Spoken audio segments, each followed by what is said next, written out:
This is Get the Facts, the program that provides you with accurate and timely information on government's policies and initiatives. I'm Theodore Henry. With schools now in session, it's crucial for administrators, principals, teachers, and students to be well informed about the resources available to help maintain peace in educational environments. In light of this, the Ministries of Education and Justice collaborated to launch the Restorative Practice Training Program. This initiative has targeted over 12,000 students in 500 schools with the goal of ensuring safety and promoting a harmonious school atmosphere. Now, to give us deeper insights into the program and to discuss how stakeholders can effectively practice conflict resolution, we're joined by Jonah Lee Robertson, the Acting Director of the Restorative Justice Branch in the Ministry of Justice. Welcome, Ms. Robertson. Thank you for having me, Theodore. Let's jump right into getting the facts. Just for those who, I don't know, the one or two people in all of Jamaica who have never heard the term restorative justice. What is restorative justice? All right, so restorative justice is a program offered, as you said, through the Ministry of Justice. There are two aspects to it. Right. We have the reactive side and we have the proactive side. Okay. So there's restorative justice, which is intervention to a harm that has already been done. And this is where persons are referred to us through the court, the police, or, any other person. You can just walk into any of our 21 centers across the island, right? Restorative practices training is more on the proactive side of it. So we enter into institutions, corporations, as you're referencing the Ministry of Education and Youth or public schools across. We train persons in restorative practices, equipping them with the skill sets that are required to ensure healthy resolution of conflicts and disputes. So every time I've heard restorative justice, I've heard it sort of in a comparison. So we want restorative justice as averse to restorative practices. And so both of them are two elements to it. Right. And we use one to prevent harm from happening, and then we use one as an intervention when there's already a harm already done. So give me some of the core principles of restorative justice. So for us, what we do in restorative justice and restorative practices is we recognize that individuals are to be treated with respect, care, and dignity. And both avenues are underpinned by influences across indigenous societies over the world, and then also we have social sciences as well as the criminal justice system. Okay, so we're not just aiming for punitive actions, not just punishment. Not at all. So we're talking specifically about schools. Yes. So the vision of restorative justice in schools, what does that look like? How does it help? The vision of restorative practices and justice in school is for there to be a collaborative approach and accountability at a higher level. So school administrators, parents, and students can be actively involved in decision making and being accountable to ensuring that persons can resolve their differences through healthy dialogue, right? We want for it to be an environment that is safe, an environment in which differences are promoted in a respectful manner. Okay, you said dialogue, and I want to underline, is that a big part of restorative justice and practices? Absolutely, it is. For us, conversations are huge, and we do so in a circular setting. And you might be wondering, but what's the value in a circle? When you have a circle, you have social inclusion, and so you have where persons can now sit together, irrespective of their roles, and they have an equal footing. So it's not just equality, but it's also equity in ensuring that each person at the table that is non-existent has a voice in the conversation. No, I'm here thinking along the lines of what happens in school. We've heard a lot about bullying, right? And you've used the words equity and equal, and some people might be like, well, gasp, why would you give the bully equal footing with the one who they have been bullying, So why does restorative justice and the restorative practices aim to do that? Well, this is important because if we're looking at empowerment and if we're looking at true accountability, it's not just enough for you to say to the person, you've bullied someone or you've done harm, right? It's important for us to help them understand what are the implications of your actions? How has your decisions affected the other person, and not just the direct victim of the bullying, but also other members within the school? And so where you have a restorative culture in the school system, you can now have where that bully who is also another human being and who may have been bullied previously, can be accountable and can better treat in the future with his or her colleagues, knowing that if I take this approach, it's not just affecting them, it's affecting me, it's affecting innocent persons, because you may have a complete disruption for a school day because of an act of bullying. Right. You really do mean it when you say restore. Yes, absolutely. All right. So what are some of the common challenges that your work is, well, let me rephrase this. In schools, how do you find restorative justice being accepted and the practices? Are there any barriers that you face and challenges? There are barriers. I think when you're introducing something that is new, a little bit different from what previously obtained, you will have a number of barriers. Right. But I'll tell you for sure that the educators, the students are welcoming, the parents. Persons are like, this is something that we did not know we needed. But having been exposed to it, you're like, where have you been? Yeah. You know, but you'll find that one of the challenges though is that because it is so good and so effective, persons are expecting an immediate turnaround, immediate results.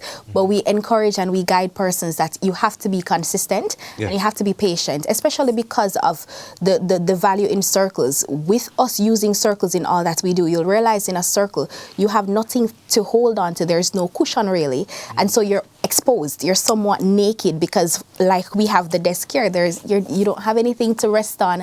So you have to sit up, you're facing the person. So you're not only coming face to face with other human beings, but you're coming face to face with your decisions, with your wrong, with the harm that you've caused. And so that in and of itself, it takes some adjusting, it takes some getting accustomed to and getting used to, but comfort is not always good. And so it requires consistency and patience, and that is something that poses a little barrier. And because too we're more, accustomed to the traditional methods of discipline. And wrong and strong. I know, right? All right, we're gonna go to a break right now, but we're discussing restorative justice and restorative practices in schools in light of the new school year. So please, parents, teachers, students, please stay with us.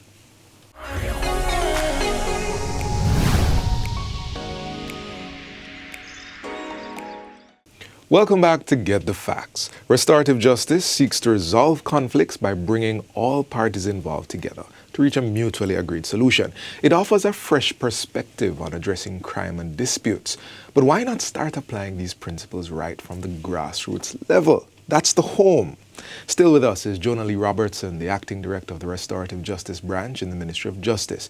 In this segment, we want to get into how restorative practices can be implemented at home to support children's development and enhance conflict resolution skills. But Lady Robertson, before we get home, yes. In the last segment, you were discussing the table, and it sounded like the table went from being metaphorical to being literal. You said comfort is not always good, and I really wanted to get a sense of how a restorative justice session looks in practice. So in practice, we have the person who has been harmed, the person who has done the harm. Yeah. They both have support persons, and then we have who we call a community supporter.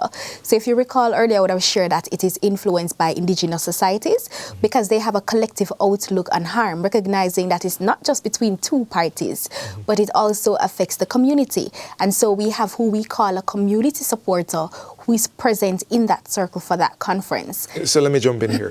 So one of the practices is to have would you call it a disinterested third party? Well, they're not disinterested because they're not directly a part of the conflict. Right. They would have a qualified interest in ensuring that there's peace within the community or the space in which the harm was done. Well, disinterested meaning they weren't a part of the conflict, as you mentioned. So there's that third party there. Okay, yeah, walk me through some more. So in addition to having the individual support for each party, the parties themselves, as well as the community support, we have our facilitators who are there guiding the person through the process. Okay. And this is quite empowering for them, again, to have a voice to speak. In the traditional system, we see where victims, they don't often get a chance to speak. And so everybody tells you what you want, except for you saying, what is it that I really want? Sometimes they just want an apology. And so you have them seated in that circle. They explore the dialogue. We use effective statements and then also effective questions as well, right, to express your emotions, the impact, and then also how you want to move forward. So it sounds like listening takes a very strong role in our average restorative justice session. Definitely. Okay. So now let's talk about the home. Now, how can the average parent get involved in normalizing restorative justice practices? I would say in a nutshell, fair process. Right. So one of the things that we include in our training material is fair process, which incorporates 3 E's. So there's engagement, explanation, and expectation clarity. Now, the Child Care and Protection Act for children, it tells us that they have their protection rights, their provisional rights, and participatory rights. Right. We don't generally find, because of the culture of children should be seen and not heard, they don't get to participate a lot. But with fair process, it is saying to parents in our homes that allow your children to be engaged and involved in decision making that concerns them. And so that way you have a greater buy-in and a greater accountability. Because if you can engage your child or your children in the how do we go about deciding on this matter that affects you, they're more likely to be on board with whatever the decision is because they would have played an active role in it. So in addition to involving them, we're asking for them to be given the explanation as to the why behind the decision, as to the why behind the concerns, and then also expectation clarity. Sometimes we have a breakdown in relationships because the other party don't know what you're expecting of them. So you have the expectations, but you don't communicate it. You know, and so in the fair process, you get a chance now to verbalize what your expectations are from the get-go.